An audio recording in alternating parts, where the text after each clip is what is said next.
money and work are real issues. We all struggle with them. And the reason we all struggle with them is because everybody's really struggling with them. Our country is struggling with them. Every business struggles with them. Look, if you've worked in any company, in any corporation, and you look at their purpose statement or their mission statement, right? Their purpose statement, their mission statement is full of great idealistic language. It's all about the greater good. But what happens at the end of the quarter? The CFO comes in and says, where are the numbers? And at that point, the great purpose statements go out the window. We struggle with the issue of money and value and money and work because it's just a common issue for all of us. But your question is really, goes beyond that a little bit, which is, since so many people are struggling, how do you sort of square that? And I think it's really difficult. I think everybody tries to find that solution for themselves. I think we try to do the work that we like to do the most in the way that we can, and we hope that at a certain point the work that we really love will overtake the work that we only like. And sometimes you have good choices and better choices and you move to the better choice, and sometimes you have bad choices and worse choices, and then you can only take the bad choice because it's better than the worst choice. So it's really an individual solution that everybody has to find. There's no one common answer for that. Of the creative individuals whom you know, whose sole source of income is from their creativity, what are they doing differently from those who are also talented but earn only a fraction of their income this way, or possibly just give away a lot of stuff for free? What's that determining factor that makes someone able to monetize their passion or the business of bliss versus someone who just does it and sort of gives it away? Right, well look, I think there's three things.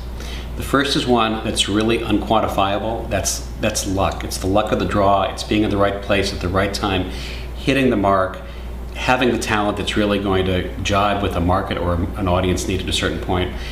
A lot of that is kind of outside of our control. So let's talk about the two things that are within our control. One is that the people who really monetize their talent do this thing that a lot of artists are uncomfortable with. They say, I'm worth something. They don't give it away. I think that artists are so used to giving things away for free that artists devalue themselves and devalue their work by doing that. So I think that artists kind of have to draw a line. You know, there's a petition going around now about the London Olympics because the London Olympics Committee is asking musicians to come and play in London for free. So what does that say when musicians go ahead and do that instead of saying, no, we're artists, we have to put food on the table, we have to pay the rent.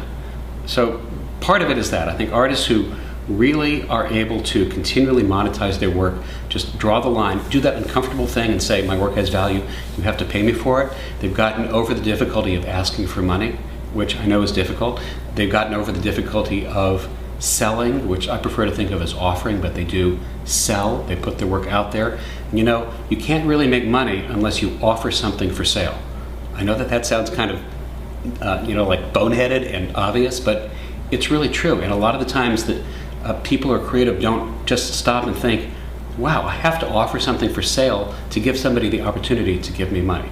So that's one. The second is that they are really outward focused. They really think about who's the audience, who's the constituency that they are trying to reach and serve, and it really comes from a place of service.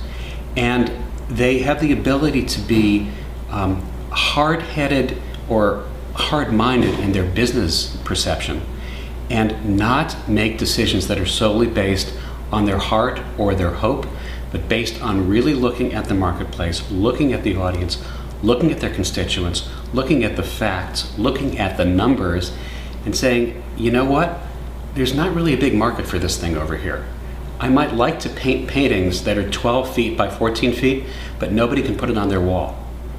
And instead, we have to make things that people can put on their wall. You know, one of my good friends is a professional artist. She shows in galleries. She makes a living being an artist. And she was recently telling me that she's discovered that her clients are more interested in quality over quantity. And she's really decided in her next show, which is up now, she's doing fewer paintings that are better. She's looked at the sizes people buy and she's made them to that size so she knows that they fit on the walls. And she's really customized her work to her constituents, to her audience, to her collectors.